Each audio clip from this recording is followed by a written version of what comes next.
नमस्कार दोस्तों, आप सबको सबसे पहले सॉइल प्रोफाइल के बारे में बताऊंगा।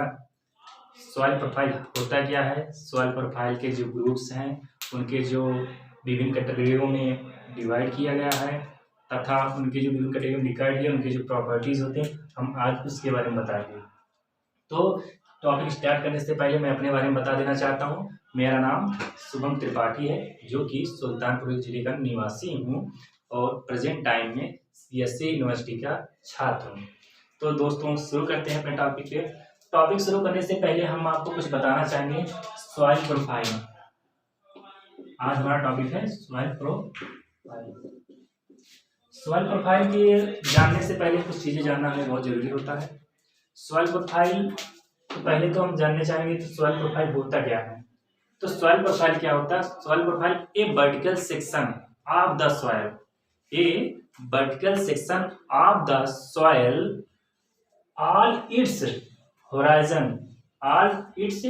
horizon and into the parent's material and individual layer now as called soil profile. A vertical section of the soil, जो ऊर्ध्वाधर, वर्टिकल मतलब ऊर्ध्वाधर, जो संस्तर मतलब क्या होता है, होराइजन मतलब होता है संस्तर, जो विभिन्न संस्तर में डिवाइड करते हैं, अर्थात जो टोटल होराइजन होता है उसको मिला के हम क्या कहते हैं, सॉइल प्रोफाइल। सॉइल प्रोफाइल के बारे में जानते हैं। सॉइल प्रोफाइल को हम जो है मेनली देखते हैं, जो बुक्स में मिलते हैं आप 5 भागों में, 5 ग्रुप होते हैं इसके। नंबर 1 ए होता है, O horizon, A horizon, E horizon, B horizon और सी होराइजन। मेनली आप इसके बारे में बताएंगे। मुख्य रूप से सॉइल प्रोफाइल को इतने भागों में कैटेगराइज किया जाता है। नंबर 1, इससे हम सबसे पहले इसे हम क्या कहते हैं, इसको हम मास्टर होराइजन के नाम से जानते हैं। मास्टर होराइजन के नाम से जानते हैं, ये जो है मास्टर होराइजन के नाम से जानते हैं। उसके बाद मैं आगे चलता हूँ। अब हम सॉइल प्रोफाइल के बारे में बताएंगे। सॉइल प्रोफाइल को पूरा फिगर बना के तुमको स्टेप बाय स्टेप समझाएंगे।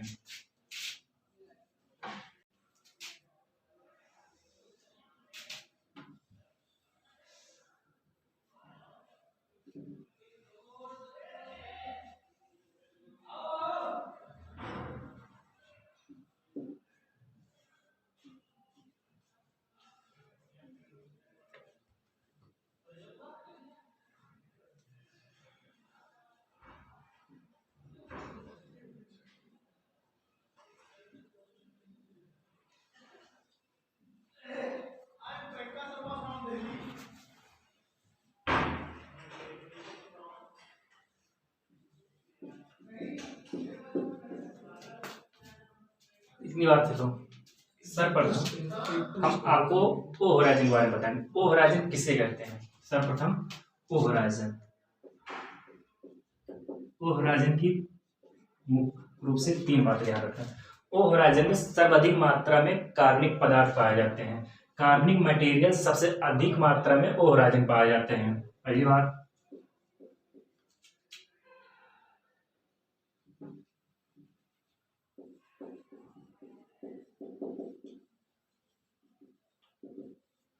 सबसे अधिक आर्गेनिक मटेरियल ओ होराइजन पाया जाता है। नेक्स्ट में पढ़ते हैं ओ होराइजन कहाँ पे पाया जाता है? It is the found of forest land. ये जो है जंगल की मृदाओं में पाया जाता है। अर्थात कहाँ पाया जाता है?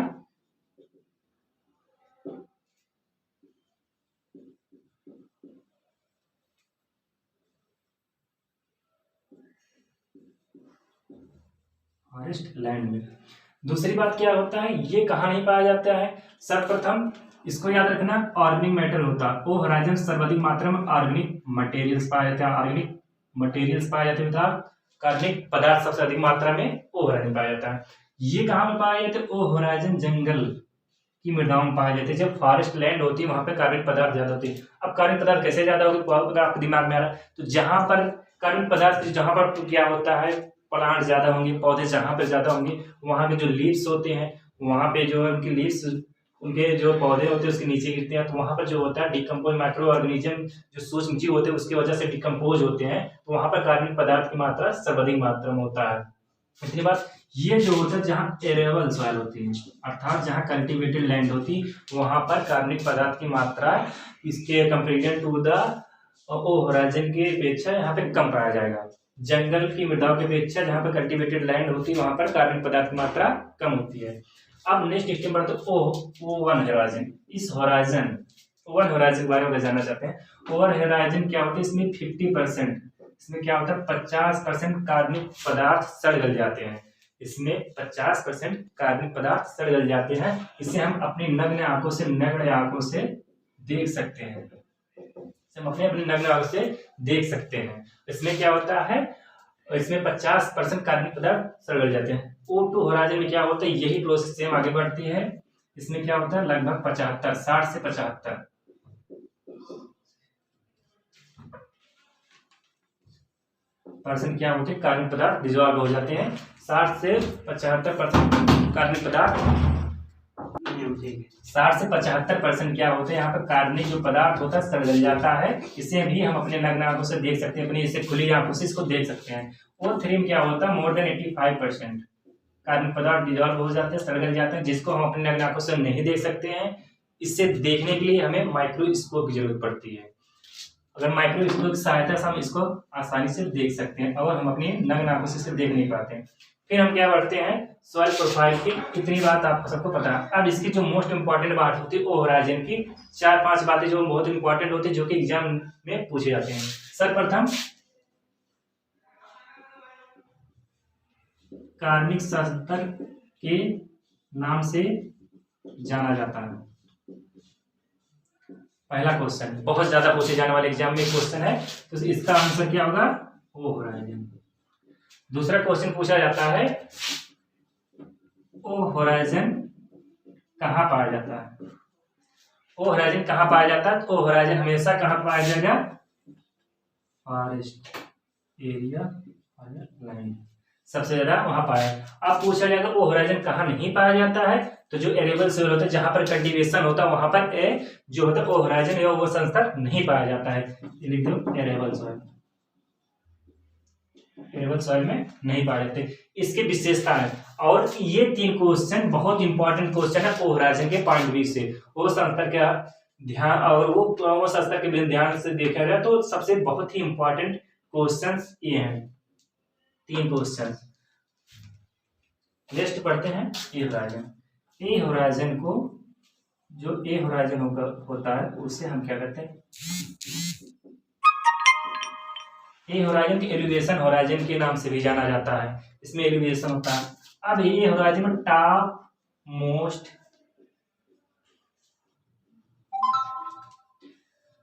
ये होता है टॉप मोस्ट मिनरल के नाम से भी जाना जाता है ए होराइजन के, क्योंकि इसमें जो है खनिज तत्व खनिज पदार्थ बहुत अधिक मात्रा में पाया जाता है। इसी वजह से इसका जो कलर होता है डार्क होता है। बहुत ज्यादा पूछे जाने वाला क्वेश्चन ये है। इसके लिए से A1 होराइजन का होता है, जो पूरा A1 होराइजन नहीं, पूरा ए होराइजन जितने होते हैं ए होराइजन का जो कलर पूछा जाता है उसका कलर क्या होता है हमेशा डार्क होता है, क्योंकि इसमें क्या होता है सर्वाधिक से खनिज पदार्थ पाया जाता है। इसलिए जहां पर सर्वाधिक मात्रा में खनिज पदार्थ पाया जाए वहां पर उसका कलर डार्क है।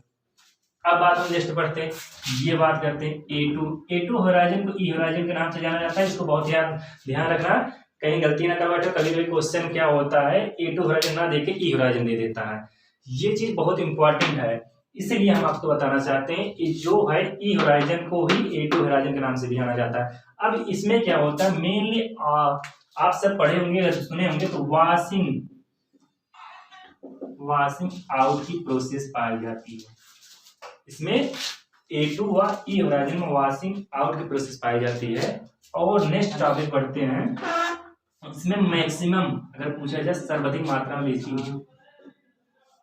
सर्वाधिक तो आपको बताए इसको भाई बहुत ही याद रखना, बहुत ही इंपॉर्टेंट क्वेश्चन है। वॉशिंग आउट और मैक्सिमम लीचिंग ये दोनों क्रियाएं A2 और ई में होते हैं, ये दोनों क्रिया इसमें होते हैं। और जो A3 होता है ये जो होता है A3 और B ये दोनों सिमिलरली होते हैं। किसके B और A3 दोनों सिमिलरली होते हैं। अब B की बात करेंगे हम, विशेषताएं कुछ प्रॉपर्टी होती हैं B होराइजन में। सबसे पहले आप जानो इसमें जो ऑक्साइड पाया जाता है इसमें calcium sulphate, magnesium magnesium sulphate, यही चीज इसमें सबसे अधिकता इसकी होती है। दूसरी बात क्या होता है, बी होराइजन में क्या होता है, वॉशिंग इन की क्रिया पाई जाती है।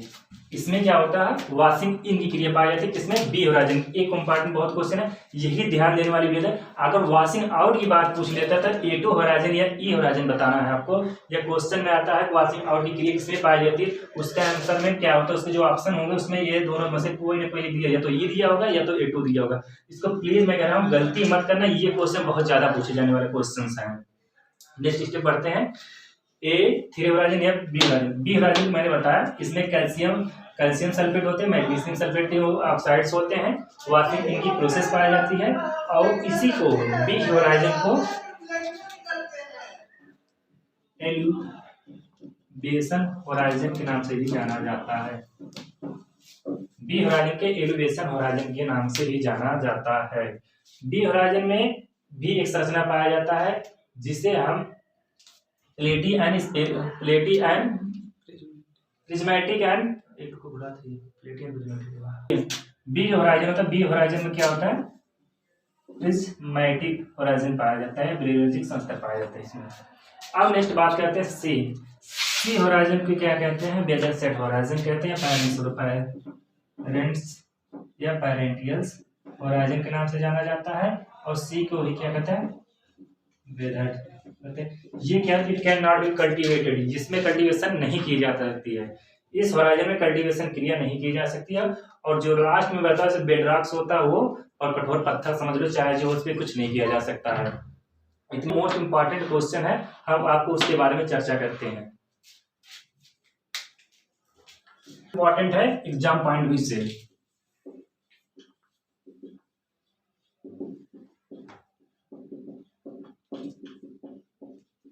एग्जाम पॉइंट ऑफ व्यू से जो बहुत इंपॉर्टेंट क्वेश्चन है, पहला क्वेश्चन हम पहले बताएं, ओ होराइजन से बात करते हैं। ओ होराइजन सर्वप्रथम आप सबको बताया है कि सर्वाधिक जो है कार्बनिक पदार्थ, सर्वाधिक कार्बनिक पदार्थ किस स्तर में पाया जाता है, इतना तो आपको पता है। ओ क्या होगा, ओ होराइजन होगा, ओ होराइजन होगा। अब दूसरी बात, ओ होराइजन कार्बन पदार्थ पाई जाती है, ये कहाँ नहीं पाई जाती है, ये एरेबल सॉइल्स में, ये जो एरेबल सॉइल्स होता है, और एक होता है फॉरेस्ट लैंड। अब क्या होता है, ओ होराइजन कहाँ पाया जाएगा, इसमें पाया जाता है फॉरेस्ट लैंड, जहां पर जंगल की मृदाएं जहां होंगी वहां पर सर्वाधिक मात्रा में कार्बनिक पदार्थ पाया जाएगा, वहां पर ओ होराइजन सब होता है। अब क्या होता है, एरेबल सॉइल जहां पर खेती होती है वहां पर ये कार्बनिक पदार्थ की मात्रा कम होती है, यहाँ पर नहीं पाया जाएगा, ये हमेशा याद रखना एग्जाम पॉइंट ऑफ व्यू से। नेक्स्ट बात हम आगे बढ़ते हैं, इसमें और इसमें क्या होता है, फॉरेस्ट बता दिए, ये होगा। ओ होराइजन क्या होता है, ये क्या होता है, अपर मोस्ट लेयर होती है, अपर मोस्ट लेयर, ये अपर मोस्ट लेयर होती है, अपर मोस्ट लेयर होती है किसका, ए होराइजन का। जो ए होराइजन होता है, हमने फिगर बनाया था, जो ए होराइजन उसके जस्ट ऊपर जो होती है, वो जो होता है वो upper most layer of A horizon. A horizon के जो ऊपर का संस्तर होता है उसे हम होराइजन होता है। अब बात हम करते हैं ए होराइजन। ए होराइजन जो बातें बताएंगे बहुत याद रखना है, बहुत इंपॉर्टेंट है एग्जाम पॉइंट ऑफ व्यू से। पहला, ए होराइजन को टॉप मोस्ट मिलनेस होराइजन, पहली बात जो ए होराइजन होता है उसे टॉप मोस्ट मिनट होराइजन के नाम से जाना जाता है। दूसरी बात इसमें क्या होती है, पॉइंट दूसरी बात इसमें क्या होता है, वॉशिंग आउट की क्रिया पाई जाती है। तीसरी बात क्या कह रहा है ये, तीसरी बात ये कह रहा है मैक्सिमम लीचिंग क्रिया पाई जाती है, मैक्सिमम लीचिंग की क्रिया होती है। चौथी बात ये है, इसमें जो विशेषता है, चौथी विशेषता इसकी ये है वॉशिंग आउट क्रिया, मैक्सिमम लीचिंग क्रिया। उसके बाद एक होता है एलिवेशन,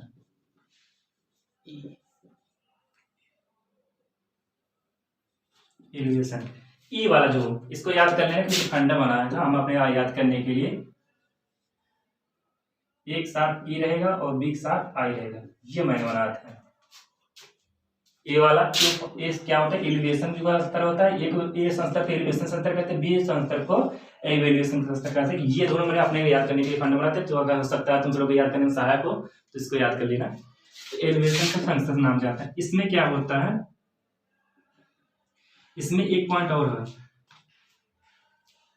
एलिवेशन होता है। इसमें क्या होता है, ये बहुत इंपॉर्टेंट होता है, स्ट्रक्चर पूछा जाता है इसमें, प्लेटी एंड स्फेरिकल स्ट्रक्चर पाया जाता है। ये बहुत इंपॉर्टेंट है, कैटेट में पूछा गया था 2018 में, यूपी कैटेट।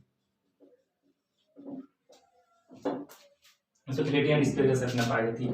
अब इसमें जो एग्जाम पॉइंट में से बहुत इंपॉर्टेंट क्वेश्चन था, मैंने तुमको 5-6 क्वेश्चन इसमें से बता दिए जो बहुत ही इंपॉर्टेंट क्वेश्चन थे। ये बहुत ही इंपॉर्टेंट क्वेश्चन, ये बहुत ज्यादा पूछे जाने वाले हैं, खासकर यूपी कैडेट के बच्चों के लिए बहुत ही इंपॉर्टेंट क्वेश्चन है।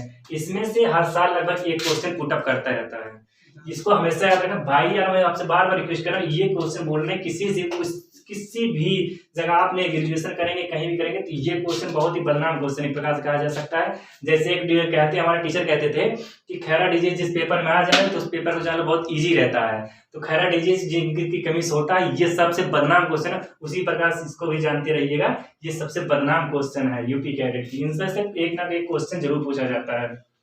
अब हम बात करते हैं बी होराइजन की। अब बात करते हैं बी होराइजन की। बी होराइजन सबसे पहली बात होती है, बी होराइजन का और किस नाम से जाना जा सकता है, बी होराइजन का एलिवेशन के नाम से जाना जाता है, एलिवेशन होराइजन के नाम से जाना जाता है। बी होराइजन को एलिवेशन होराइजन के नाम से जाना जाता है। दूसरा पॉइंट इसमें होता है, जो एग्जाम पॉइंट इससे इंपॉर्टेंट है, वो होता है बी होराइजन में क्या होता है, बी होराइजन में वॉशिंग इन की प्रोसेस होती है, वॉशिंग इन की प्रोसेस होती है, इसमें वॉशिंग इन पाया जाता है। दूसरी बात, तीसरी बात इसमें जो होता है ब्लॉकी एंड प्रिज्मेटिक संरचना, ब्लॉकी एंड प्रिज्मेटिक स्ट्रक्चर पाया जाता है। ये 3 पॉइंट भी, ये 3 जो बिंदु है होराइजन की दृष्टि से बहुत ही इंपॉर्टेंट है बी होराइजन के लिए। और नेक्स्ट सी होराइजन, बात करते हैं सी होराइजन। सी होराइजन क्या पाया जाता है, ऑक्साइड की बात करें, पूछा जाता है सी होराइजन क्यों से ऑक्साइड्स पाए जाते हैं। किसमें क्या होते हैं, calcium carbonate and magnesium carbonate, ये जो है ऑक्साइड पाए जाते हैं किसमें, सी होराइजन में। ठीक, नेक्स्ट बात हो सी होराइजन को पेरेंट मटेरियल के नाम से भी जाना जाता है इसको। ये 2 बात इंपॉर्टेंट है इसमें सी होराइजन में, जो कि आपके एग्जाम पॉइंट से पूछा जाता है, अदरवाइज इसमें कुछ नहीं पूछा जाता अभी तक जो पेपर हुए हैं। नेक्स्ट होता है, आप लास्ट वाला होराइजन होता है आर होराइजन कहा जा सकता है या बेड होराइजन, उससे में कुछ नहीं होता, उसे बेड होराइजन के नाम से, बेड रॉक्स के नाम से भी जाना जाता है। इतनी बात आपको बता दिया सॉइल प्रोफाइल के बारे में। अब सॉइल प्रोफाइल की कुछ और इम्पोर्टेंट प्रॉपर्टीज हैं जिसको मैं आपको बताना चाहता हूँ, वो भी एग्जाम पॉइंट से बहुत ही इंपॉर्टेंट है। अभी जो है बहुत कितना ही बता दें कि अभी हमने एडीओ का पेपर दिया है, एडीओ पेपर 2021 में दिया था, तो जो लीचिंग होती है, लीचिंग प्रोसेस जो होती है, लीचिंग प्रोसेस की पूछा था, इसको किससे मेजर करते हैं, लीचिंग किससे मेजर करते हैं, तो बता दें लीचिंग किससे मेजर करते हैं, इसके बारे में आप सबको पता है नहीं, लाइसीमीटर होता है जिसमें लीचिंग की क्रिया और जो लीचिंग प्रोसेस होता है उसको मेजर करते हैं। ये चीज बहुत ही इंपॉर्टेंट है, 2023 में एडीओ में पूछा गया था। और एक क्वेश्चन ये भी पूछा था उसमें तो एक क्वेश्चन ये भी था धान वाला जो बताया था, सबसे बदनाम क्वेश्चन, एक क्वेश्चन ये भी था धान वाला, जिंक इसके कमी से कौन सा रोग होता है, एक क्वेश्चन ये भी था एडीओ। और तीसरा क्वेश्चन था फर्टिलाइजर क्या है, ये एडीओ का क्वेश्चन बताया 2021 के, फर्टिलाइजर क्या है इसके बारे में पूछा था। तो इसके बाद से तो भी बहुत बातें करेंगे तो बहुत लंबा हो जाएगा वीडियो, जैसे छोटे में तुम सब ज्यादा मैटर दे सके हम। नेक्स्ट बात करते हैं, अब प्रोफाइल मैंने बनाया, देखो जी, O horizon, A horizon, B horizon, C horizon और लास्ट में। अब क्या होता है, मैं इन सबको बताया था, ओ ए ई बी सी से मास्टर होराइजन कहते हैं। अब ए प्लस बी को अगर मिला देते हैं वो 16 होता है, 16 होराइजन। और अगर ये तीनों मिला देते हैं मतलब ए प्लस बी प्लस सी, इसे कहते हैं रिगोलिथ, इसे कहते हैं रिगोलिथ। उसे कहते हैं रिगोलिथ। अब हम आपको बताना चाहते हैं, इतनी बात तो आपको क्लियर हो गया ये बेलस पर। अब कभी कभी क्या होता है, क्वेश्चन घुमाने के लिए क्या होता है, तुम्हारा एग्जामिनर अपना दिमाग लगाता है, एक्स्ट्रा दिमाग लगाता है। कभी कभी ओ ए प्लस बी प्लस ओ ऐसे दे देगा, कौन सा होराइजन होता है, कभी कभी ऐसा ना दे देता है कौन सा होराइजन होता है। अब इसके पॉइंट से देखो, इसमें ओ से मत कंफ्यूज होना, ये जो देता है तुम्हें भ्रमित करने के लिए देता है, कुछ नहीं। जब तक सी वर्ड इंक्लूड ना हो तब तक वो रिगोलिथ नहीं होगा। ये वर्ड जब तक सी वर्ड इंक्लूड नहीं होगा तब तक वो रिगोलिथ हो ही नहीं सकता। अगर सी वर्ड इंक्लूड हो गया उसमें तो वो रिगोलिथ होगा, चाहे इस फॉर्म में दे दो O plus E plus C plus B, अगर ये तीनों दे दिए कुछ भी हो, मैं बता रहा हूँ सिर्फ एक ही बात ध्यान रखो, जिसमें सी वर्ड इंक्लूड हो गया वो रिगोलिथ हो गया, और जिसमें ए प्लस बी होगा वो, जिसमें ओनली ए प्लस बी हो चाहे ओ हो चाहे ई हो, उससे ना मतलब, सी नहीं है तो वो सोलम हो गया, और सी अगर इंक्लूड है तो वो रिगोलिथ हो गया। इतनी बातें इसमें थी जो कि मैंने आपको सवाल प्रोफाइल में बताया। इससे ज्यादा सवाल प्रोफाइल में कहीं पूछा गया हमसे मिलना, हमारा नीचे कंटेक्ट है, आप हमसे लोग मैसेज से कर बता सकते हैं, सर आपने ये चीज बताया नहीं, ये चीज छोड़ा है, ऐसा कुछ भी नहीं है। इसमें मैंने पूरा का संपूर्ण जो है सॉइल प्रोफाइल के बारे में मैंने बता दिया। तो will be discuss about on the soil profile topic.